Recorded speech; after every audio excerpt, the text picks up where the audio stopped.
유럽에서 온 사람들이 단체로 너무 놀라 아무 말도 못하고 있습니다. 한 여성은 부랴부랴 기차를 따라 뛰어가 보지만 점점 여성과 멀어지고 유럽인들은 망연자실 한 채로 어쩌지 못하고 있는데요. 그런데 그때 한 한국인이 그들에게 가까이 다가가자 그 유럽인들은 자리를 떠나지 못했다고 하는데 과연 무슨 일이 있던 걸까요? 안녕하세요. 저는 캐나다에서 온 라이언이라고 합니다. 한국인 여러분들은 제가 친근하지 않으시겠지만 저는 한국인 여러분들이 참 친근한데요. 왜냐하면 제가 바로 올해 한국을 다녀왔거든요. 관심도 없던 한국이었지만 얼떨결에 한국으로 여행까지 떠나면서 한국이라는 나라에 아주 그냥 푹 빠져버린 저. 이젠 한국에 완전히 푹 빠졌다고 해도 무방할 정도예요. 주변에서 어디 여행을 간다고 하면 전 무조건 한국을 꼭 가보라고 말할 정도니까요. 올해 저와 제 가족은 단체로 여행을 가기로 했어요. 어디로든 상관없고 재미있는 추억만 남기고 오자는 게 목표였죠. 근데 문제는 이 팀 구성이 아주 난리도 아니었다는 거였어요. 저희 부모님, 어린 조카 둘, 나이 드신 큰 이모와 할아버지까지 포함된 인원만 총 10명, 노인부터 어린이까지 골고루 들어가 있으니 간단히 말해 모두를 만족시킬 여행지라는 건 애초에 불가능한 미션처럼 느껴지는 여행이었죠. 그러다 보니 여행지를 고르는 것부터가 난관이었답니다. 처음에 후보지로 올라온 곳들은 꽤나 쟁쟁했어요. 싱가포르, 홍콩, 중국, 일본 등이 있었죠. 다들 새로운 분위기를 원해서 아시아 쪽으로 가보고 싶다고 했었거든요. 하지만 문제는 이 나라들이 모두 뭔가 하나씩 다 걸리는 게 있다는 거였어요. 싱가포르는 도시가 깔끔하고 멋지지만 문제는 어딜 가나 돈이 너무 많이 든다는 게 문제였죠. 캐나다도 물가가 싼 편은 아니지만 싱가포르는 스위스 취리히보다도 물가가 높다고 하더군요. 아무래도 할아버지 할머니와 어린 조카들까지 함께 가니 갑작스러운 상황이 많을 거라 물가가 너무 비싸면 중간중간 예상치 못한 출혈이 너무 클 거라는 생각이 들었어요. 그 다음은 홍콩이었죠. 그런데 홍콩은 다들 분위기는 좋다면서도 정치 상황이 살짝 불안하다는 말이 많았어요. 그 다음은 아시아 하면 빼놓을 수 없는 중국. 사실 중국은 어딜 가도 볼거리는 많겠지만 언어 문제, 인터넷 제한까지 생각하면 은근 생각할 게 너무 많아 복잡하더군요. 그 다음으로 올라온 후보지인 일본은 매력적이긴 했지만 물가도 그렇고 할아버지가 젊으실 적에 다녀온 적이 있었는데 영 재미가 없었다고 하시면서 후보에서 제외되었습니다. 자, 이쯤 되니 대충 상황이 짐작이 가시죠. 우리 가족은 점점 어딜 가든 누군가는 불평하게 될 거라는 결론에 다다르고 있었는데요. 그 순간 로렌나가 등장했습니다. 로렌나는 저희 가족 내에서 달리는 에너자이저 같은 사람이에요. 열정도 많고 늘 뭔가를 계획하고 제안하기를 좋아하죠. 그런데 이 아이가 갑자기 뜬금없이 한국을 제안하는 거예요. 솔직히 우리 가족은 모두 순간적으로 아무 대답도 하지 못할 만큼 당황했어요. 누가 한국 얘기를 꺼내리라고는 상상도 못했으니까요. 잘 몰라서 뭐라고 반대해야 할지도 모르겠다는 반응이 나올 정도였죠. 솔직히 저도 비슷하게 생각했어요. 일본이나 싱가포르 같은 여행지에 비해 한국이 뭐가 특별하겠어 싶었거든요. 그런데 로렌나가 대뜸 열변을 토하기 시작했어요. 생각해봐. 우리 팀 구성을 보면 노인도 있고 어린아이도 있잖아. 이런 가족 단위 여행에는 한국이 딱이야. 라면서 열정적으로 설명을 하기 시작했죠. 로렌나는 한국이 세계에서 가장 안전한 나라 중 하나라고 하더군요. 밤늦게 나가도 걱정 없고 혹시라도 누가 아프면 병원 시스템도 엄청 잘 돼 있다고요. 게다가 한국 대중교통 이야기를 꺼내는데 이 부분은 진짜 좀 설득력이 있더군요. 엘리베이터부터 경사로까지 노인이나 유모차 끄는 사람들을 위한 시설이 완벽히 갖춰져 있고 지하철은 깨끗하고 편리하다고 했지요. 길 잃을 걱정도 안 해도 돼. 한국은 영어 표지판도 많고 내비 앱도 친절하거든. 이라면서 확신에 차서 얘기하더라고요. 그 이후엔 음식에 대한 우려가 나오기 시작했어요. 아무래도 사실 아시아는 어딜 가나 음식이 기대되면서도 걱정되는 부분인데 음식 얘기가 나오니까 로렌나가 오히려 기다렸다는 듯이 또 박차를 가하는 거예요. 한국 음식이 맛있는 건 당연하지만 만약 그게 입에 안 맞더라도 아무 걱정할 필요가 없어. 한국은 전 세계에서 배달이 제일 잘 되거든. 우리가 숙소에 있든 공원에 있든 각자 먹고 싶은 걸 주문해서 먹으면 돼. 그런 게 있다니 듣고 보니 다들 고개를 끄덕이게 되더라고요. 그때까지 우리가 후보지로 생각했던 곳들은 이런 장점이 없었거든요. 이렇게 되자 사람들이 하나둘씩 설득되기 시작했어요. 한국 물가는 싱가포르나 일본보다 훨씬 합리적이라는 말에 특히 부모님 세대가 호응했죠. 아이들은 놀이공원 같은 데서 신나게 놀 수 있을 것 같다고 했고 어르신들은 편하게 다닐 수 있다면 괜찮겠다는 분위기로 돌아섰어요. 그렇게 여행지는 한국으로 결정됐습니다. 모두가 대체로 수긍한 선택이었지만 저 개인적으로는 살짝 의구심이 남아 있었어요. 정말 로렌나가 말한 것처럼 그렇게 완벽할까? 한국은 솔직히 무난한 나라 같긴 한데 재미는 없지 않을까? 하는 의문이 들었죠. 그리고 그 의문에 대한 답은 제가 한국에 도착한 첫날부터 하나씩 풀리기 시작했습니다. 지금도 기억나네요. 한국에 도착하던 그날 말이에요. 비행기가 인천국제공항에 착륙하는 순간부터 저는 뭔가 다른 느낌을 받았어요. 창문 너머로 보이는 공항은 굉장히 현대적이고 세련된 디자인이었지요. 건물 외관이 반짝거리고 모든 것이 체계적으로 정돈된 모습이 인상적이었어요. 사실 공항이 멋지다고 해서 여행 전체가 좋을 거란 보장은 없긴 해요. 하지만 첫인상만큼은 꽤 강렬했어요. 이어서 입국 심사대로 향하는 길. 저희 가족은 사실 약간 긴장한 상태였어요. 가족 단위로 함께하는 여행이라 시간이 오래 걸리면 아이들이 지루해하고 사고를 치거나 할 게 뻔했거든요. 그런데 놀랍게도 심사대 앞에는 자동 출입국 시스템이 작동하고 있었고 그 줄은 놀라울 정도로 빨리 줄어들고 있더군요. 입국 심사관들은 유창한 영어로 질문을 하며 친절하게 대응해 주었고 심사가 끝나는데 몇 분밖에 걸리지 않았어요. 어리둥절한 목소리로 벌써 끝난 거야? 라는 반응이 여기저기서 나왔고요. 다른 나라에서는 입국 심사만으로도 최소 30분에서 1시간은 걸렸던 기억이 있어서 이 신속함은 정말 놀라웠거든요. 그 다음은 수화물을 찾는 일이었는데 이 또한 놀라움의 연속이었어요. 인천공항의 수화물 처리 시스템이 처음부터 끝까지 자동화되어 있어 우리가 도착하자마자 짐이 컨베이어 벨트 위로 하나둘씩 올라오더라고요. 한국이 그렇게 빠르다더니 이런 것까지도 빠르네 싶었어요. 다른 공항에서는 가방이 나올 때까지 한참 기다렸던 기억이 떠올라 이런 효율성이 특히 감동적으로 느껴졌죠. 원래 이때가 제일 피곤한 법이잖아요, 사실. 이후에 공항 밖으로 나가는 길 역시 쉽고 편리했습니다. 다국어로 된 안내 표지판이 곳곳에 잘 배치되어 있었고 필요한 정보를 찾는데 전혀 어려움이 없었거든요. 길을 헷갈릴 걱정을 했던 저는 이 완벽한 인프라를 보며 감탄에 감탄을 이어갈 수밖에 없었어요. 그리고 우리가 길을 물어봤을 때 공항 직원 한 분이 활짝 웃으며 유창한 영어로 친절하게 설명해 주신 건 또 어떻고요. 그 미소와 태도가 긴장했던 우리 가족의 마음을 완전히 녹여줬던 것 같아요. 여기서 생각했던 게 한국은 영어 교육이 정말 잘 된 것 같더군요.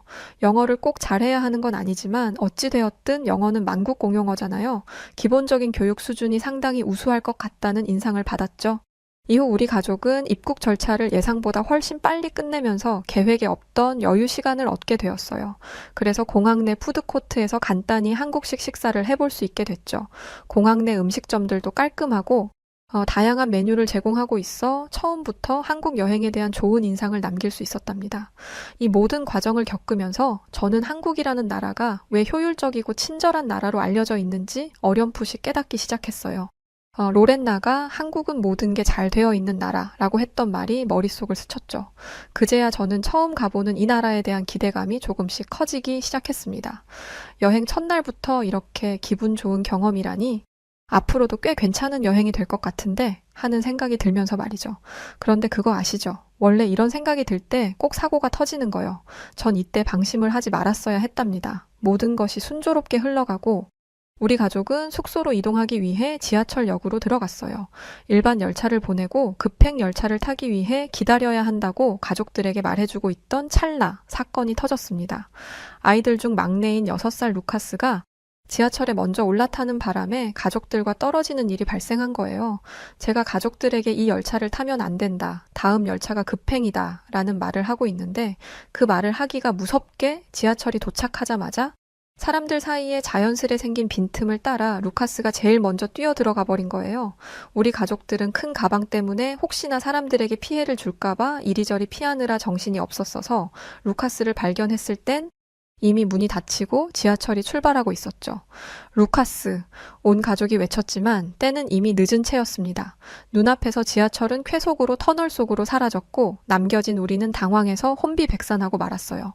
할아버지와 할머니는 얼굴이 하얗게 질렸고 조카의 엄마는 당장이라도 울음을 터뜨릴 듯 보였죠. 하지만 바로 그때 근처에 있던 영무원이 상황을 파악했는지 얼른 다가와서는 차분히 우리를 진정시키기 시작했어요. 그분은 루카스의 인상착의를 확인한 뒤 놀랄 만큼 침착하게 걱정하지 마세요. 바로 해결해 드리겠습니다. 라고 말하며 손에 들고 있던 무정이를 꺼내 들었죠. 영무원은 다음 역의 동료에게 연락해 상황을 전달하는 것 같았어요. 그리고 다음 역에서 루카스를 데려다 줄 것을 요청했지요. 우리 가족은 마음이 조마조마하면서도 영무원의 태도에 조금씩 안정을 찾기 시작했어요. 몇 분 뒤 무전기에서 확인했습니다. 아이는 무사히 보호 중입니다. 다시 열차를 타고 이쪽으로 데려오겠습니다. 라는 소식이 들려왔습니다. 그 말을 전해 듣고 나서야 모두 안도의 한숨을 내쉬었죠. 그동안 루카스는 어떻게 하고 있을지 걱정됐지만 약속대로 몇 분 뒤 다음 역에서 온 지하철이 도착했고 그 안에 루카스가 역무원 손을 잡고 서 있었어요. 내리자마자 루카스는 해맑게 웃으며 삼촌, 나 혼자 모험했어 라고 말해 모두를 웃게 만들었어요. 역무원의 일을 방해한 것 같아 죄송했는데 역무원분은 오히려 저희에게 아이를 안전하게 돌려주며 다행히 아이가 침착해서 쉽게 찾을 수 있었다고까지 말해주었어요. 이 사건 덕분에 저는 한국 지하철의 안전성뿐만 아니라 공공서비스의 대응력이 정말 체계적이구나 라는 생각에 감탄하지 않을 수 없었답니다. 서울의 지하철은 예기치 못한 상황에서도 완벽히 대처할 수 있도록 설계된 곳이라는 걸 알게 되었죠. 누가 이렇게 잘 만들었는지 몰라도 말이에요. 저희가 사는 캐나다에서는 감히 상상조차도 할 수 없는 일이죠. 캐나다뿐만이 아닐 거예요. 전 세계 어디를 가도 한국과 같은 일들을 경험하기란 어려운 일일 테니까요. 분명 아이를 잃어버려 여행을 망쳤을 겁니다. 그날 밤 우리 가족은 이번 사건을 이야기하며 크게 웃었고 이 모든 해프닝을 만들어낸 우리의 작은 주인공 루카스는 해맑게 웃으며 그 역무원이 정말 친절했다고 좋아했어요. 그 모습을 보며 할머니는 말씀하셨죠. 한국에서 길을 잃는 일은 정말 어렵구나. 심지어 잃어버린 사람조차 다시 찾아주는 나라니까 말이지. 정말 동감할 만한 이야기예요. 유럽에선 있을 수 없는 일이니까요. 이후 서울에서 며칠을 보내고 나서 우리는 조금 더 먼 지역을 탐험하기 위해 고속버스를 타고 이동하기로 했습니다. 먼저 버스를 타기 위해 동네 버스 정류장에서 잠깐 기다리게 되었는데 이 작은 정류장조차도 우리에게 놀라움을 선사했어요. 그게 뭐였냐면 바로 따뜻 의자였죠. 버스 정류장 의자에 앉자마자 따뜻한 느낌이 들었어요. 처음엔 깜짝 놀라 이건 뭐지 싶었는데 곧이어 발열 기능이 있는 의자라는 걸 깨달았습니다. 추운 날씨 속에서 몸이 얼어붙을 걱정을 할 필요가 없다는 사실에 감탄했어요. 의자에 앉아 있을 때 위쪽 디지털 화면에서 실시간으로 버스의 위치와 예상 도착 시간을 보여주는 것도 인상적이었습니다. 유럽에서는 이런 시스템을 볼 수 없어요. 한국처럼 시민들을 위해서 이런 편의시설을 만들어둔 나라는 아마 한국이 유일하지 않았을까 싶더라고요. 믿을 수가 없었죠. 이런 시스템들 덕분에 굳이 어플을 키거나 누구에게 물어볼 필요도 없다는 게 참 좋더라고요. 그래서 버스는 언제 오냐고 수도 없이 묻는 할머니, 할아버지, 어린 조카의 질문도 막을 수 있었죠. 각자 자기 눈으로 보면 되는 거였으니까요. 조금 뒤 버스를 타고 고속버스 터미널로 이동했는데 여기서의 경험은 더 신기했습니다. 고속버스를 타기 전부터 터미널의 안내 시스템이 너무 잘 되어 있었어요. 전광판에는 우리가 탈 버스의 출발 시간과 위치가 정확히 표시되어 있었고 다국어로 된 안내 표지판 덕분에 길을 잃을 걱정이 없었죠. 게다가 고속버스를 타는 순간 이건 그냥 교통수단이 아니라 이동식 호텔에 가깝더군요. 좌석은 넓고 푹신해서 다리를 쭉 뻗어도 공간이 충분했고 각 좌석마다 USB 충전 포트가 있어서 휴대폰 배터리를 걱정할 필요가 없었죠. 저는 긴 여정을 대비해 미리 영화를 다운로드해 두었는데 버스에서 제공되는 무료 와이파이를 발견하고 괜히 웃음이 났어요. 어차피 심심할 틈이 없겠다고 생각이 들었거든요. 이후 차창 밖을 보며 풍경을 감상하다 보니 어느새 버스는 고속도로를 달리고 있었어요. 버스가 이렇게 흔들림 없이 달릴 수 있다는 것도 놀라웠지만 무엇보다 인상 깊었던 건 고속도로에서 보이는 깨끗한 환경이었죠. 도로 주변에는 쓰레기 하나 없었고 길도 잘 정비되어 있었거든요. 어쩜 이렇게 한국은 어딜 가나 깨끗한 건지 마치 영화 속 세트장 같아요. 유럽이 좋다고들 하는데 유럽은 이렇게 깨끗하지 않거든요. 이렇게 소리 소문 없이 잘 다듬어 놓고 살고 있었다니. 아무도 모르는 VIP 패키지 여행을 온 것 같은 기분이었지요. 저는 무엇보다 사실 긴 이동 시간 동안 가족들과 각자 원하는 대로 시간을 보낼 수 있었던 게 참 좋았습니다. 할아버지와 할머니는 편안히 눈을 붙이고 아이들은 태블릿으로 영상을 보며 시간을 보냈죠. 저는 충전 중인 휴대폰으로 찍어둔 사진을 정리하며 여유를 만끽했어요. 이 정도면 긴 이동도 즐거운 경험으로 남겠다는 생각이 들었죠. 보통 이렇게 다 같이 이동이라도 할라치면 언제 도착하냐, 언제 내리냐 말들이 많은데 이건 그냥 호텔방에서 쉬는 것 같은 기분이더군요. 이윽고 몇 시간의 여정 끝에 목적지에 도착했을 때 버스에서 내리는 모두가 상쾌한 얼굴이었어요. 피곤함 대신 편안함을 느꼈던 여정이었죠.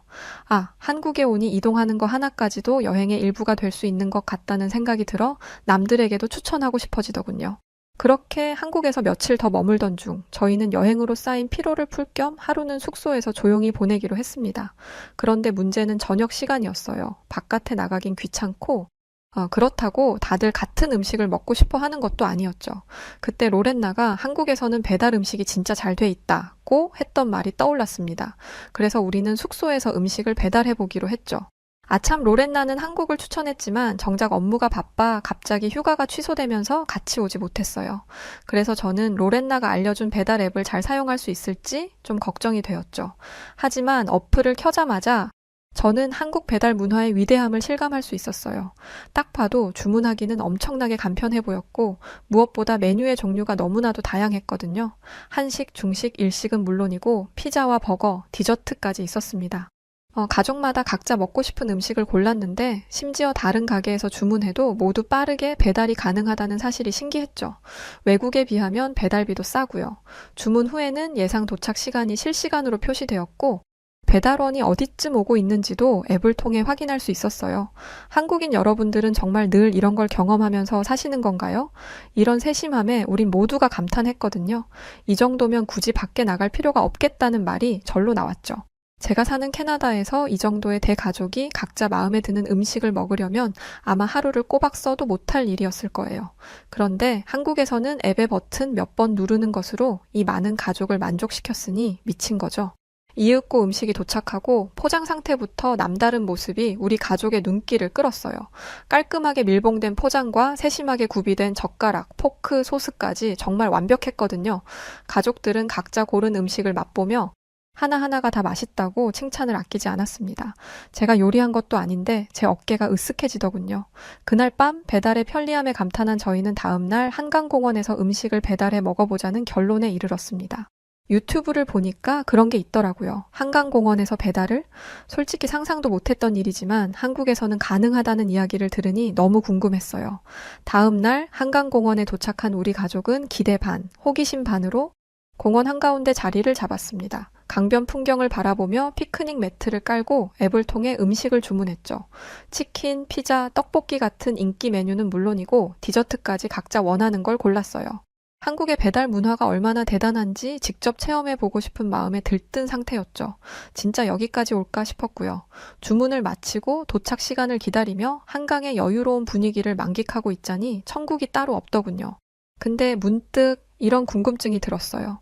아니, 공원이 이렇게 넓은데 배달원이 우리를 어떻게 찾지? 하는 의문이요. 이 얘기가 나오고 나자 모두 당황하기 시작했죠.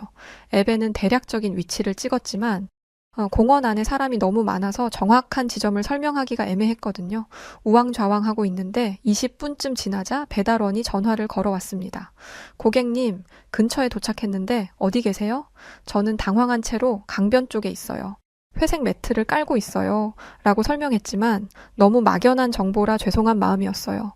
하지만 배달원은 당황하지 않고 그럼 주변에 뭐가 보이시나요? 라고 묻더라고요. 한참을 둘러보다가 큰 나무와 자전거 도로를 언급했더니 배달원이 아무렇지 않게 자기가 찾아오겠다는 거예요. 그게 말이 되나 싶긴 했는데 일단 믿어보기로 했죠. 하지만 문제는 여기서 끝나지 않았습니다. 저희 자리로 배달원이 오고 있는 중에 바로 옆에서 한 무리의 사람들이 갑자기 치킨을 주문했다고 큰 소리로 이야기하는 게 들리는 거예요. 그쪽 자리에도 외국인들이 한국인들과 섞여서 앉아 있었고요. 설마 그분들도 같은 배달을? 설마 하면서 힐끔 눈치를 보고 있는데 예상대로 배달원이 근처에 다가오자 그 사람들 중 한 명이 우리 치킨 왔다며 벌떡 일어나는 거예요. 설마 우리 거인가? 저 사람들 거가 맞는 거겠지? 어떻게 해야 할지 모르고 발만 동동 구르고 있는데 그 배달원이 뭔가 얘기를 하는 것 같더니 다시 저희 자리로 오는 겁니다. 너무 신기했죠. 아니 어떻게 그 사람이 아니고 우리가 시킨 거라는 걸 알았지 싶어서 저는 배달원에게 물어봤어요. 그러자 배달원은 대수롭지 않다는 듯 주문번호를 보여주는 거예요. 아, 그렇지. 주문번호가 있겠구나. 그 말을 들은 순간 온 가족이 안도의 한숨을 쉬며 박수를 쳤죠. 배달원도 웃으며 공원이 넓어도 주문번호 덕에 절대 헷갈리지 않는다고 말해주더라고요. 덕분에 음식을 뺏기지 않게 되어 우리 가족들의 분위기는 더 화기애애해졌답니다. 생각해보면 좀 바보 같은 해프닝이긴 하죠. 치킨을 나눠 먹으며 가족들은 이런 시스템이 있는 나라가 또 있을까라며 감탄에 감탄을 이어갔답니다. 결국 그날 저녁 공원에서의 배달 음식은 우리 여행 중 가장 유쾌하고 특별한 순간 중 하나로 기억에 남게 되었어요. 아참, 그리고 한국 하면 또 빼놓을 수 없는 게 있어요. 뭔지 아시나요? 바로 찜질방이에요. 여러분은 찜질방에 익숙하시죠? 저처럼 다른 나라에서 온 관광객들에게 제일 신기한 것 중 하나가 바로 찜질방이랍니다. 로렌나가 한국 찜질방에 대해 설명할 때 했던 말이 꽤 인상 깊어서 꼭 가봐야겠다 싶었는데요. 로렌나가 그러더라고요. 한국의 찜질방은 그냥 땀 흘리러 가는 곳이 아니라 문화생활 그 자체라고요. 찜질방이라면 핀란드에 있는 사우나 같은 거 아닌가 싶었던 저는 그게 무슨 문화생활이 될 수 있나 궁금했어요. 그러나 막상 도착하고 나니 그 말이 곧바로 어렴풋이 이해가 가더라고요. 짧게 말하자면 내 생각과는 다르다. 이걸 느꼈어요. 입구에서 받은 열쇠 팔찌와 찜질복은 시작에 불과했어요. 남자, 여자 구역이 나뉘어 있으니 조심하세요. 라는 직원의 말을 듣고 탈의실로 향했는데 여기서부터 낯선 환경이 펼쳐졌습니다. 다른 방문객들이 당당히 옷을 벗고 있었는데 저와 제 가족들은 어찌할 바를 몰라 서로 눈치를 보기 시작했죠. 하지만 한국인들의 자연스러운 태도를 보며 결국 우리도 용기를 내어 따라 했어요. 타잔이 된 듯한 기분이랄까요. 그리고 나서 먼저 사우나를 이용했는데 뜨거운 증기가 온몸을 감싸는 느낌이 정말 색달랐어요. 처음엔 여기서 얼마나 버틸 수 있을까라는 생각이 들었지만 점점 온몸이 풀리는 기분이 들더군요. 그러다 한 아저씨가 저희에게 어느 나라에서 왔냐며 친근하게 말을 거시더니 물 한 잔 마시라며 냉수 한 잔을 건네주시더라고요. 작은 배려였지만 그런 친절함 덕에 처음에 어색함이 조금씩 사라졌어요. 이후 저희는 사우나를 마치고 나서 찜질방 구역으로 이동했습니다. 여기서부터는 다양한 테마의 방들을 만나볼 수 있었어요. 황토방, 소금방, 얼음방 등 이름만 들어도 궁금한 곳들이었죠. 사우나계의 놀이공원 같더군요. 아이들은 얼음방에서 시원하게 놀고 어르신들은 황토방에서 조용히 쉬고 계셨습니다. 저는 소금방에 누워 천장을 보며 이런 독특한 문화가 어떻게 자리 잡았는지 궁금해져 이런저런 생각에 빠져 있었죠. 찜질방 한쪽에는 간식 코너가 있었는데 여기에선 한국 찜질방의 필수 아이템이라는 식혜와 삶은 달걀을 판매하고 있었어요. 현지인들이 달걀 껍질을 깨기 위해 머리에 툭툭 치는 모습을 보고 우리도 따라 해봤는데 생각보다 아파가지고 저도 모르게 아 하고 소리를 내자 아이들이 배꼽을 잡고 웃었답니다. 겨우 계란 가지고 그런 소리를 내냐고요? 녀석들 머리에 계란을 깨줬어야 했는데 말이죠. 휴게실로 이동하니 가족 단위의 한국 사람들이 매트 위에서 대화를 나누거나 텔레비전을 보고 있더군요. 누군가의 안방에 여러 마을 사람들이 모인 것 같은 이상한 기분이었어요. 하지만 그 편안한 분위기에 우리 가족도 점점 동화되었죠. 긴장이 풀린 아버지는 어느새 꿀잠에 빠져 있었고 아이들은 만화책 코너에서 책을 읽으며 즐거워했습니다. 처음엔 낯설고 어색하기만 했던 찜질방. 하지만 정겨운 한국인 여러분들의 여유로운 모습과 작은 친절 덕분에 우리 가족도 완전히 적응할 수 있었어요. 우리는 처음에 어색함을 뒤로하고 그 독특한 문화를 자연스럽게 받아들이며 찜질방에서의 시간을 만끽했죠. 그날 저녁 찜질방을 나서며 느꼈습니다. 아, 이래서 문화생활이라고 하는 거구나. 진짜 말 그대로 문화생활. 책도 보고 영화도 보고 같이 밥도 먹고 잠도 자고 식혜도 마시고 계란도 깨며 추억을 만드는. 이게 문화생활 아니면 무엇이겠어요? 한국을 제대로 경험하고 있다는 기분이 들면서 이런 새로운 경험을 즐길 수 있었던 우리 자신이 대견하기도 했습니다. 한국의 찜질방은 단순한 휴식 공간이 아니라 삶과 문화를 느낄 수 있는 독특한 체험 장소였다고 지금도 생각해요. 그리고 제가 가장 감명받은 게 있었는데 여행 중 길을 잃을까 걱정했던 제가 한국에서 가장 먼저 배운 것이 바로 그럴 필요가 없다는 사실이었다는 거예요. 왜냐하면 길거리에서부터 지하철, 버스, 카페에 이르기까지 어디에서나 무료 와이파이를 사용할 수 있었기 때문이죠. 이 부분은 많은 외국인들이 손꼽는 한국의 특별한 장점일 거예요. 심지어 지하철이 터널을 지날 때도 끊김없이 인터넷을 사용할 수 있었으니까요. 게다가 한강공원 같은 야외에서도 가능해요. 한국인 여러분들은 어쩌면 살아있는 AI 로봇이셨던 게 아닐까 싶을 정도였죠. 그렇게 여행을 잘 마무리한 저희 가족이 한국에서 느낀 마지막 소감은 이거였어요.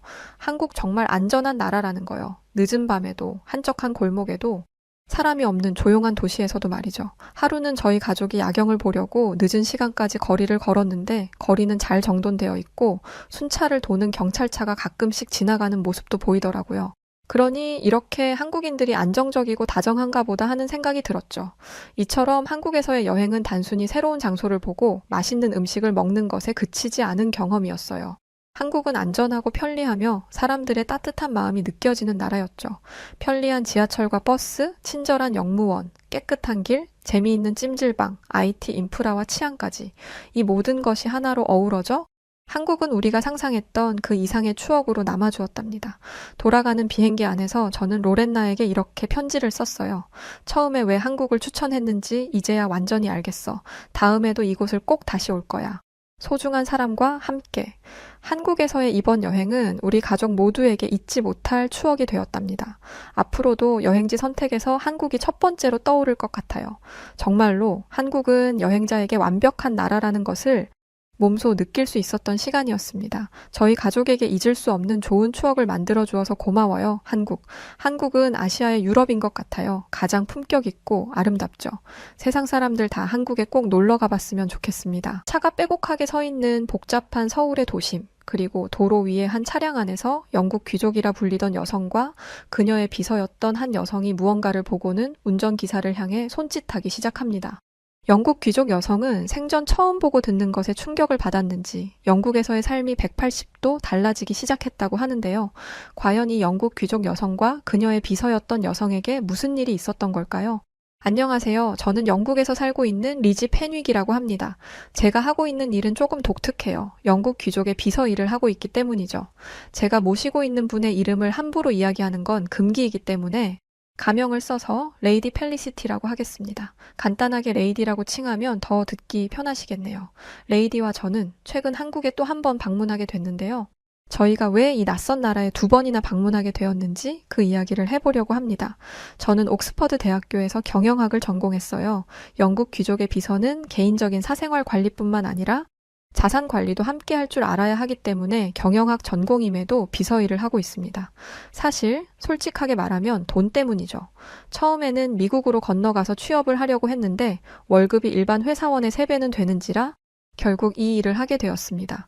무엇보다 제가 앞으로 모시게 될 분의 평판이 아주 좋았어요. 인자하고 다른 사람들의 눈에 띄는 것을 좋아하지 않아서 조용하고 평범한 일상을 사는 50대 여성분이라고 했죠. 그런데 일을 시작한 지 며칠 만에 저는 이 이야기가 완전히 가짜라는 사실을 알게 됐습니다. 사람이 얼마나 예민하고 까탈스러운지 뭐만 하면 성질을 내고 이거 해라 저거 해라. 게다가 자기가 했던 말을 계속 잊어버려서 곤란했던 적이 한두 번이 아니에요. 나는 이 드레스를 고른 적이 없어. 내가 고른 옷 하나 주문도 못하면서 어떻게 내 비서 일을 하겠다는 거야? 처음에는 제가 진짜 실수한 줄 알았어요. 그런데 이게 몇 번이고 반복되니까 내가 진짜 실수한 게 맞는지 찾아보게 되더라고요. 짜증이 머리끝까지 솟아오른 상태에서 매장의 CCTV를 확인해 봤어요. 제가 주문한 걸 정확히 본인이 손가락으로 짚더라고요. 매장 직원들도 저와 똑같이 기억을 하고 있었고요. 정말 아버지의 사업 실패로 가족들이 거리에 나앉게 된 것만 아니었으면 진작에 때려치웠을 텐데 울며 겨자 먹기로 일을 할 수밖에 없었습니다. 그러던 어느 날 레이디가 갑자기 한국에 가고 싶다고 하더라고요. 이 사람이 또 무슨 변덕을 부리는 건가 싶어서 네, 알아보겠습니다 라고 말만 하고 안 알아보고 있었어요. 이런 식으로 뜬금없는 이야기를 해서 열심히 찾아가면 내가 언제 그걸 하고 싶다고 했어? 라고 말한 게 한두 번이 아니었거든요. 그런데 이번에는 진심이었습니다. 평소에 한국에 한자도 안 꺼내던 사람이 무슨 바람이 불었는지 지금 당장 한국을 가야겠다고 저를 들들 볶는 거예요. 당장 내일이라도 떠날 거라는 말을 겨우 진정시키고 한국에 갈 준비를 했습니다. 그런데 문제는 저도 한국을 잘 모른다는 것이었어요. 어떤 나라인지 언어와 문화, 볼거리들을 제가 파악을 한 후에 가야 저 까탈스러운 레이디를 그나마 만족시킬 수 있을 텐데 그런 걸 알아볼 만한 시간이 없었습니다. 그래서 유튜브와 뉴스 기사로 한국에 대해 벼락치기로 알아본 뒤 한국행 비행기에 올랐어요. 물론 레이디에게 한국에서 뭘 하고 싶은지 몇 번이고 물었습니다. 그런데 그럴 때마다 하는 말이 그걸 내가 알려줘야 알아? 였어요. 제 나름대로 알아갔다가는 뭐 이런 데를 데려왔냐? 라고 말할 게 뻔했기 때문에 한국에 가는 내내 초긴장 상태였습니다. 일하면서 생긴 스트레스성 탈모가 더욱 심해지는 듯 했죠. 레이디는 제 속도 모르고 기분이 좋아 보이더라고요. 한국이 중국과 일본 사이에 있다는 것도 모르던 사람이 한국에 가는 것을 무척 기대하는 듯 했습니다. 그런데 레이디의 이 기대는 한국 호텔에 도착하자마자 깨져버렸어요. 바로 호텔에 침대가 없었기 때문이었죠. 이게 뭐야? 호텔에 침대가 없어? 지금 나더러 지저분한 바닥에서 자라는 거야? 당황한 건 저도 마찬가지였어요. 분명히 고급 호텔로 예약을 했는데 사기라도 당한 건가 싶었죠. 그래서 부랴부랴 예약 내역을 확인했는데 호텔에 침대형이 있고 온돌형이 있더라고요. 온돌이 뭔가 했는데 바닥에서 자는 거더라고요. 이불 하나를 깔고 바닥에서 자라는 거죠. 평생 입식 생활을 한 사람들에게 좌식 생활은 불가능에 가깝습니다. 일단 바닥에 앉는 것 자체가 힘들어요. 몸이 그렇게 굳어졌거든요. 저도 힘든데 50대 중반이 될 때까지 이렇게 살아온 레이디는 어떻겠어요. 게다가 레이디는 바닥에 앉는 행위 자체를 굉장히 자존심 상하는 것으로 생각하고 있었습니다. 이게 뭐야? 가장 최고급 호텔로 예약한 거 아니었어? 이게 최고급이라니 한국의 수준이 이 정도밖에 안 된다는 거야. 저는 급하게 호텔 측에 침대룸이 있는지 물었지만 호텔 예약은 이미 꽉 찬 상태였습니다. 주변에 있는 호텔들도 알아봤지만 괜찮은 룸은 이미 다 나갔더라고요. 레이디는 자기가 누군지 알면 없던 방이라도 만들어줄 거다라고 성질을 냈지만 여기는 영국이 아니라 한국이었습니다. 아무리 영국에서 온 귀족이라 하더라도 영국 국왕도 아니고 로열 패밀리도 아닌데 한국 호텔이 편의를 봐줄 이유는 없었죠. 그래서 결국 레이디는 그 방에서 잠을 자야 했어요. 바닥에서 잔다 뿐이지 단차가 있는 평상 위에 잠자리가 있었고 나머지 시설은 더할 나위 없이 좋았기 때문이었죠. 저는 그동안 비서로 지내면서 익힌 기술을 이용해 레이디를 어르고 달랬고 레이디는 결국 불평불만을 하던 온돌방에서 잠을 잤습니다. 그런데 다음날 아침 정말 어이없는 상황이 벌어졌어요. 레이디가 당초에 잠에서 깨지를 못하는 거예요. 사람이 녹아내린 듯이 기절한 듯 잠에 빠졌는데 저는 진짜 기절한 게 아닌가 싶었습니다. 레이디의 배가 올라왔다 내려가면서 숨을 쉬는 게 보이지 않았더라면 자다가 저 세상으로 간 줄 알았을 거예요. 레이디를 깨우려고 평상 쪽으로 갔는데 아니 바닥이 뜨끈하더라고요. 저도 똑같이 평상이 있는 방에서 잤는데 제가 뭘 작동하지 않은 건지 따뜻하지 않았습니다. 레이디는 겨우 눈을 뜨더니 아주 개운해하며 이렇게 말했어요. 세상에 이렇게 푹 잔 건 처음이야. 마치 몸이 녹아내리는 듯한 느낌이었어. 알고 보니 호텔 예약할 때 쓰여있던 온돌은 바닥을 따뜻하게 만드는 한국의 전통적인 난방 방법이더라고요. 저희가 한국에 처음 방문했을 당시 한국은 가을에서 겨울을 넘어가던 시점이었기 때문에 온돌을 사용해 볼 수 있었던 것이었죠.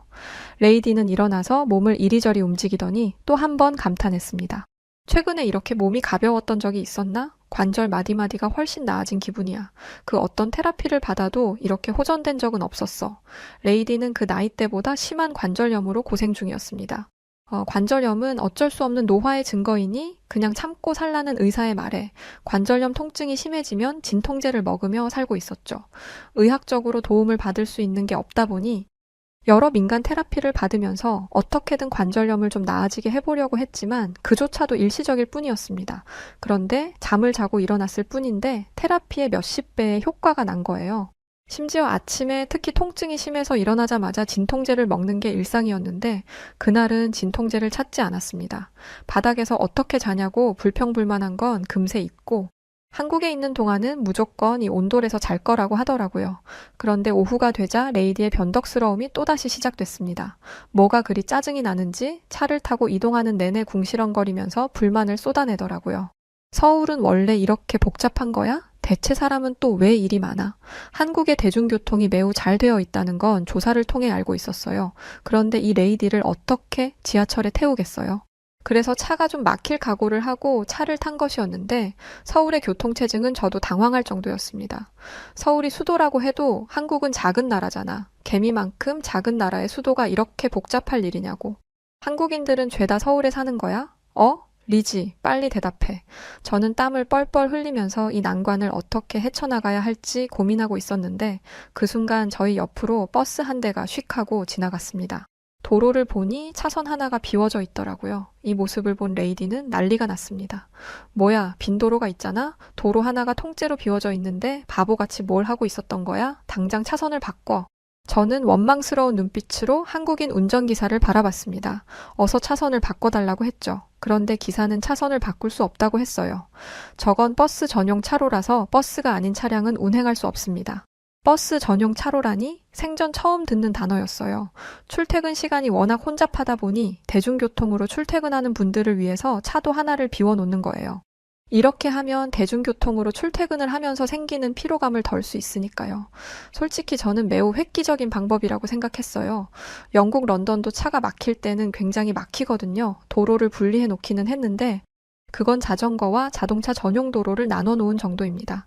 저같이 대중교통을 타고 다니는 사람들은 차가 평소보다 많이 막히거나 앞에서 사고라도 나면 직장에 지각하는 게 흔한 일이에요. 그렇다고 지각을 이해해 주느냐? 절대 아니죠. 저도 한번 이랬다가 한바탕 난리를 쳤었습니다. 이렇다 보니 버스 전용 차로라는 게 신기할 수밖에 없었어요. 대중교통을 자주 이용하는 사람들이라면 전부 저와 같은 반응이었을 거예요. 하지만 레이디는 아니었죠. 이건 차를 가지고 다니는 사람들에 대한 차별이야. 대중교통을 타고 다닌다고 특혜를 주는 게 말이 돼? 하지만 변덕스러운 레이디의 불만은 교통정체가 조금 풀리면서 다른 곳으로 향했습니다. 나는 이 도시 가운데에 있는 게 너무 숨 막혀. 답답해서 숨을 쉴 수가 없다고. 도대체 다들 왜 한국에 못 가서 안달인 거야? 제 눈에 한국의 도심은 세련됐고 잘 정돈된 분위기였습니다.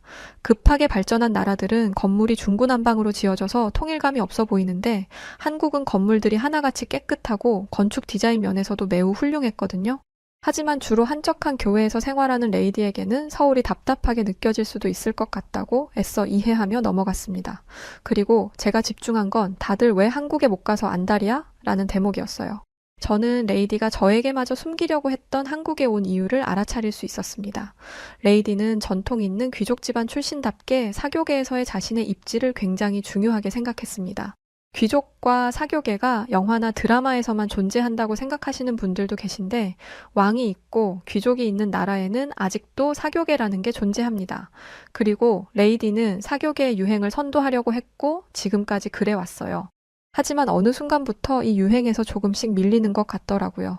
레이디는 남들 앞에서는 하지 못하는 히스테리틱한 행동을 제 앞에서는 가감없이 보였는데 사교계에서 힘을 못 쓰는 모습은 제게도 숨기려고 했습니다.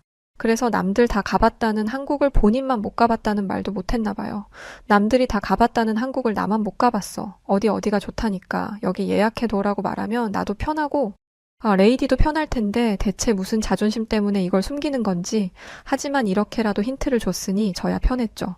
저는 모든 일정을 취소하고 다른 영국 여성들이 어디를 다녀갔는지에 대해 알아보기 시작했습니다. 그날 밤 잠도 못 자고 완벽한 계획을 세웠는데 커다란 문제가 생겼어요. 레이디가 새벽 중에 엄청난 복통을 호소하기 시작한 거였죠. 저는 호텔 직원의 도움을 받아 레이디를 병원으로 옮겼고 병원의 빠른 처치로 금방 안정을 찾을 수 있었습니다. 수액을 맞고 있는 동안 레이디를 기다리고 있는데 의사 한 분이 다가오시더라고요. 그러더니 그분은 평소 레이디가 불편함을 호소하지는 않았는지에 대해 물어봤습니다. 저는 영문도 모른 채 복통, 빈혈, 설사가 잦았다 라고 말했어요. 그리고 최근 이 증상이 악화됐고 체중 감소와 피로감을 호소하는 날이 많아졌다고 했죠. 하지만 이건 영국의 주치의에게 얘기하던 것이기 때문에 별 생각 안 하고 말한 것이었습니다. 한국 의사가 이런 걸 묻는 것도 차트에 증상을 적기 위함이라고 생각했죠. 그런데 의사의 표정이 달라지더라고요. 장 외에 통증은 없으신가요? 네, 관절염이 있기는 해요. 저와 대화를 한 뒤 의사는 잠시 자리를 비웠어요. 그런데 잠시 후 동료 의사를 데려와서는 충격적인 이야기를 하기 시작했습니다. 한국에 얼마나 계실 예정이십니까? 2주 정도 머물 예정인데 왜 그러시나요? 두 의사는 자기들끼리 심각하게 대화를 하더니 제게 이렇게 말했어요. 귀국을 미루셔야겠습니다. 아무래도 정밀검사가 필요할 듯해요. 저는 제 귀를 의심했습니다. 귀국을 미루라니? 이렇게 갑자기? 별다른 설명도 없이 귀국을 미루라뇨? 확실한 건 아닙니다만 환자분의 현재 증상과 지금까지의 상태를 종합적으로 살펴보면 다른 질병이 있을 가능성이 커 보입니다. 죄송하지만 저는 이 의사들이 돌팔이라고 생각했어요. 레이디는 영국의 귀족입니다. 지위가 높은 만큼 돈도 많죠. 그런 사람이 병원 한 번 안 가봤겠어요? 영국 최고의 의사라는 사람들에게 가서 진료를 받고 약을 받는 분이 레이디입니다. 그런데 이 한국 의사들은 개인 병원도 아니고 대형 병원 응급실에서 당직을 서고 있던 사람들이었어요. 영국에서는 개인 병원을 좀 더 신뢰하고 특히 레이디는 주치의까지 둔 사람이었기에 저는 한국 응급실에서 만난 의사를 믿을 수 없었습니다. 그래서 저는 조금 거만한 투로 말했습니다. 저희는 한국에서 할 일이 많습니다. 쓸데없는 일에 시간을 낭비하고 싶지 않아요. 그런데 의사들은 끈질겼어요. 영국에서는 치료를 거부하면 의사가 그러려니 합니다. 암에 걸려도 환자가 치료를 거절하면 돈이 없나 보다 하면서 돌려보내죠. 그런데 한국 의사들은 끝까지 검사를 해야 한다고 말하고 있었으니 이 의사들이 과잉 진료를 해서 돈을 뜯어낼 거라는 확신이 들었습니다. 한국 의사들은 환자를 돈벌이 수단으로 밖에 안 보나요? 이런 식으로 과잉 진료를 해서 돈을 뜯어내는 게 당신들이 돈 버는 방식인 거예요? 이렇게 말하면 의사들이 부끄러워하며 떨어질 줄 알았습니다. 그런데 그들은 호락호락한 상대가 아니었어요. 제 의사 인생, 아니 제 모든 인생을 걸고 장담합니다. 저는 돈 때문에 검사를 받으라고 하는 게 아니에요. 정말 환자분의 상태가 안 좋기 때문에 검사를 권유하는 겁니다. 이 말을 하는 의사들의 표정에 간절함이 묻어 있더라고요. 돈에 눈이 먼 사람의 눈빛과는 전혀 달랐기에 저는 의사들의 제안을 레이디에게 전했습니다. 그리고 레이디가 이미 영국에서 끝낸 검사를 뭐 하러 다시 받아? 이건 다 시간 낭비라고 라고 대답할 줄 알았죠. 그런데 레이디는 생각보다 진지하게 한국 의사들의 이야기를 들었어요. 그러고는 검사를 받기로 했죠. 저는 검사를 해봤자 청진기를 대고 피나 좀 뽑을 줄 알았는데 영국과는 다르게 한국의 병원에서 검사는 매우 체계적으로 이루어졌습니다. 혈액 검사와 대변 검사, 내시경 검사, CT, MRI까지 평범한 영국인이라면 한 번도 보지 못할 장비까지 동원해가며 검사를 했죠. 그리고 그 결과 레이디의 진짜 병명이 밝혀졌습니다. 레이디는 크론병 환자였어요. 이름조차 생소한 이 크론병은 소화기관, 주로 소장과 대장에 만성적인 염증을 일으키는 자가면역 질환이라고 합니다. 증상이 간헐적으로 나타나고 악화와 호전을 반복하며 주요 증상이 다른 소화기 질환과 유사하기 때문에 오진의 가능성이 큰 질병이었죠. 레이디는 큰 충격에 빠졌어요. 처음에는 자신이 크론병 환자라는 것을 부정했지만 검사 결과를 토대로 하나하나 설명해주니 나중에는 자신의 병명을 받아들였습니다. 그러면서 자신을 치료할 수 있겠냐 묻더라고요. 지금까지 본 적 없는 풀이 죽은 모습에 괜히 마음이 찡할 정도였죠. 역시 미운 정이 무섭기는 한가 봐요. 저는 의사의 입에서 긍정적인 대답이 나오기를 바랬습니다. 하지만 한편으로는 고치기 어려울 것이라는 생각도 했어요. 앞서 말했듯 영국 의사들조차 못한 일이잖아요. 병명을 찾아낸 건 운일지도 모른다고 생각했죠. 그런데 의사는 아주 단호하게 대답했습니다. 네, 고칠 수 있습니다. 얼마나 단호하고 자신감이 넘치는지 뒷말을 듣지 않았음에도 불구하고 없던 신뢰감이 생기더라고요. 한국 병원 의사분은 이렇게 이야기해 주었어요. 크론병은 심한 경우 수술을 받아야 하지만 아주 다행스럽게도 환자분은 식이요법이나 평소 규칙적인 운동을 하고 계셨습니다. 이런 생활습관 덕분에 증상이 더욱 악화되지 않아서 항염증제와 면역조절제를 우선적으로 사용해 볼 수 있을 것 같아요. 이제야 영국 의사들이 쓸모 있어지더라고요. 몸 상태가 안 좋은 레이디에게 처방해 준 게 식이요법, 규칙적인 운동이었으니까요. 하지만 이것만으로는 부족하다고 했기에 레이디는 병원에서 하라는 대로 묵묵히 따랐습니다. 한국 생활이 무려 12주까지 길어질 수도 있는 상황이었음에도 불구하고 말이죠. 저는 고집 세고 남의 말 듣기 싫어하는 레이디가 이렇게 순종적인 모습을 보이는 걸 보면서 이 사람이 그동안 얼마나 힘들었으면 이럴까 라는 측은함마저 갖게 되었습니다. 그리고 그동안 짜증을 심하게 내고 예민하게 굴었던 이유가 건강 때문이라는 걸 알게 되자 그간의 행동이 이해되면서 이런 생각을 하게 되었어요. 이 사람의 건강이 좋아지면 나도 좀 쉽게 일하겠구나. 아픈 사람을 두고 할 생각은 아니긴 한데 하루하루 때려치우고 싶은 생각만 했던 제게도 희망이 보였기에 레이디의 쾌유를 저마저도 바라게 되었습니다. 한국의 의사들이 처방해준 약을 먹자마자 레이디의 건강 상태는 금방 호전되었어요. 복통으로 인해 진통제를 찾는 일도 없어졌고 피로감이 사라지니 평소와 같은 일정을 소화했음에도 불구하고 짜증을 내지 않더라고요. 전혀 기대하지 않았던 한국이 이 정도의 의료기술을 가지고 있는 나라였다니 저는 이제야 병원에 있는 수많은 외국인 환자들을 보게 되었습니다. 알고 보니 요즘 한국으로 오는 의료 관광이 대세더라고요. 금액도 다른 나라보다 저렴한데 실력은 10배, 아니 100배 이상일 정도이니 한국에 오지 않을 이유가 없는 거죠. 게다가 의사의 실력도 뛰어난데 한국의 병원에서는 온갖 첨단 장비를 사용하고 있었습니다. 어느 정도였냐면 다리를 살짝 삐끗해서 간 정형외과에서 무려 엑스레이를 찍었어요. 엑스레이요. 그것도 특별한 예약 없이 병원에 간 그날에 접수를 한 지 10분도 되지 않아서 엑스레이를 찍었습니다. 한국 분들은 그게 뭐 대단한 일이냐 하시겠지만 저는 이걸 아무렇지 않아 하는 것조차도 놀랍습니다. 영국에서 이런 검사를 하려면 최소 한 달 이상은 기다려야 해요. 다리가 부러진 것 같아도 쉽지 않죠. 만약 다리가 부러진 것 같다면 부목을 대주고 검사 일정을 잡아주는 곳이 영국입니다. 다리를 다친 뒤 바로 엑스레이를 찍는 경우는 다리뼈가 부러져서 뼈가 어긋난 게 한눈에 보이거나 과장 조금 섞어서 큰 교통사고를 당한 정도일 거예요. 그런데 검사를 하기 위해 오래 기다려야 한다는 것과 검사 과정이 복잡하다는 것보다 더 큰 문제는 비용이었어요. 물론 공공의료로 이 서비스를 제공하고 있습니다. 이 서비스를 이용하면 금액을 지불하지 않아도 되죠. 하지만 급한 상황이라면 어느 정도 기다려야 해요. 그래서 많은 사람들이 민간 의료 서비스에 의존을 하는 상황입니다. 그런데 보험이 없는 사람이라면 민간 의료 서비스 비용이 아주 많이 부담되는 게 사실이에요. 한국 돈으로 무려 44만 원이나 되는 금액을 지불해야 하거든요. 영국의 경우 이 정도는 참을 수 있어 라는 마인드가 깔려 있기 때문에 어느 정도 참을 만한 상황이라면 그냥 버티는 게 일반적입니다. 그런데 한국에서는 비보험으로 검사를 해도 8만 원 밖에 안 하더라고요. 영국 경제가 매우 안 좋아지면서 보험이 없는 사람들이 더더욱 늘어난 상황에 의료비를 감당하지 못해 힘들어하는 사람이 많습니다. 그렇다 보니 한국에 있는 사람들이 너무 부러워졌어요. 이것 때문에라도 한국에서 살고 싶더라고요. 그래도 우린 미국보다는 훨씬 나으니까 라고 생각하며 영국의 의료 시스템에 만족하고 있던 제가 부끄러워질 정도였습니다. 정형외과에 간 그날부터 호전됐어요. 5일도 안 돼서 쌩쌩해졌죠. 하지만 레이디의 관절통은 해결되지 않았습니다.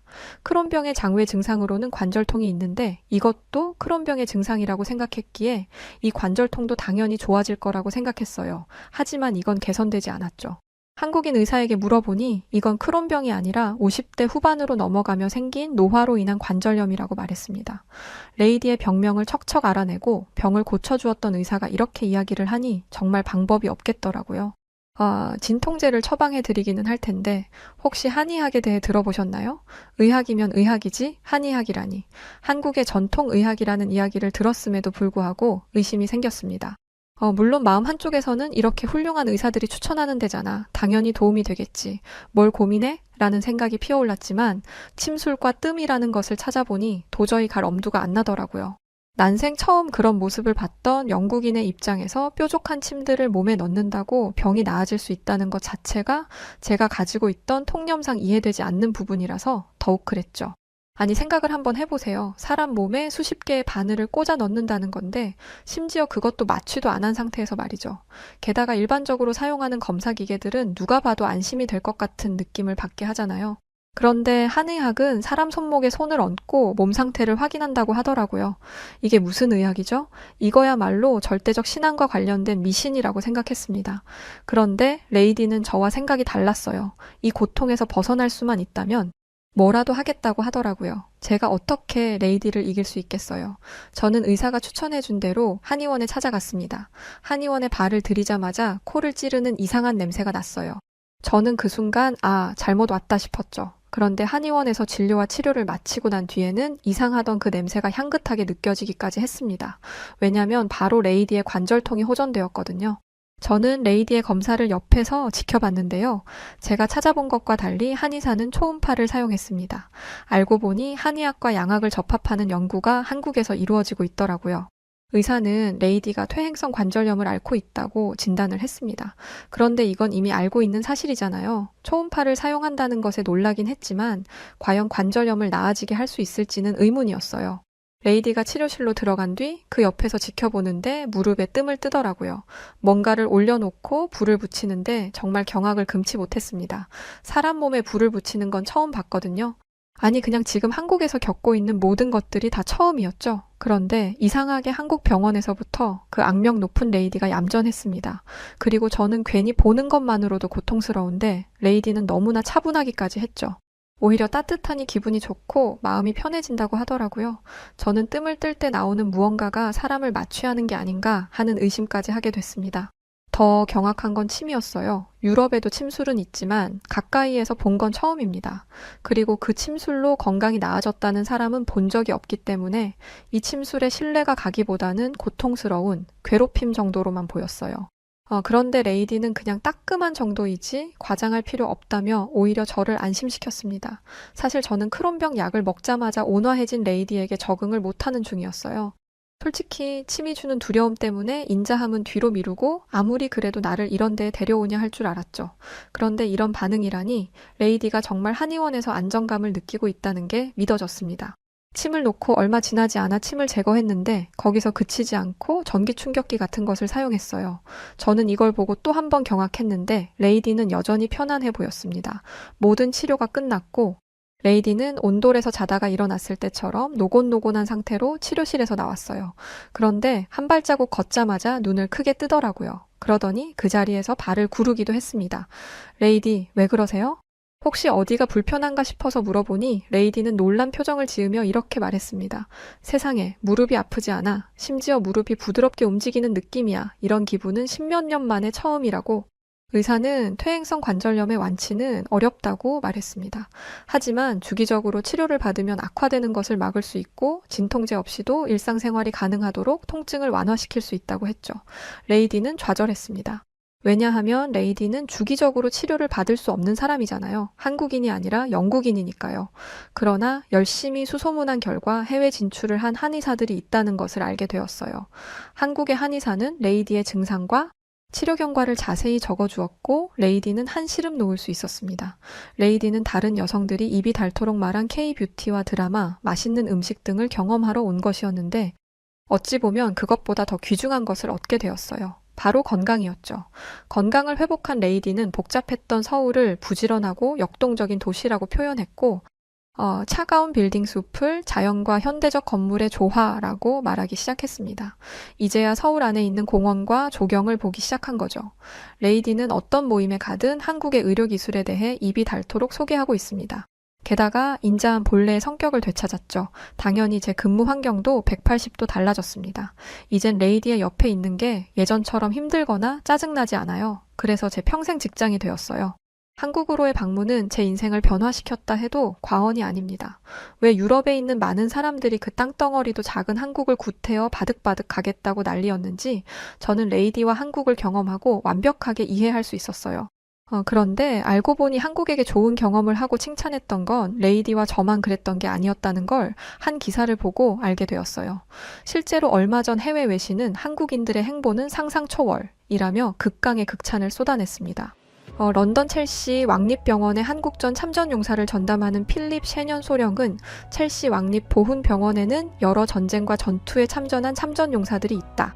하지만 꾸준히 기회가 될 때마다 찾아와 감사를 전하는 건 한국이 유일하다라며 그 고마움을 전한 적도 있는데요. 실제 한국은 도움을 받은 여러 국가의 은혜를 갚는 나라로 익히 알려져 있으며 이런 수식어를 얻기까지는 수많은 한국인들의 노력이 있었다 전해집니다. 그리고 그중 큰 화제가 되었던 일이 있습니다. 한국인의 요청으로 16개의 병력 지원 참전국 언론사에 보도된 기사 내용이 너무도 파격적이란 반응이었는데요. 지금의 발전된 한국이 있기까지 여러분들의 헌신이 있었습니다. 발전된 한국의 의료기술로 도움을 드리고 싶으며 한국으로 모셔오기 위한 숙박, 항공 등 모든 걸 지원해드리겠습니다. 부디 연락 부탁드립니다. 이 대대적인 의료 지원 프로젝트는 국가에서 나선 것이 아닌 한국 소기업에서 자체적인 프로젝트를 진행한 것으로 이들은 직접 발로 뛰어 각국의 매체에 연락하고 요청에 보도된 결과물이라 전해졌습니다. 실제 이 의료 지원의 혜택을 받게 된 에티오피아 참전 용사들은 평생을 생활고로 치료가 방치되어 시력을 잃어가던 중 이들을 만나 대규모 수술 지원을 받으며 제2의 삶을 시작할 수 있게 되었는데요.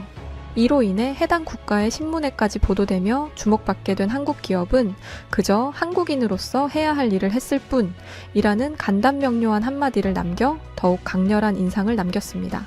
한국 기업 인프레쉬, 이 기업은 작은 몸집을 가졌지만 참전용사 후원에는 여느 대기업 못지않은 큰 포부를 가지고 있습니다.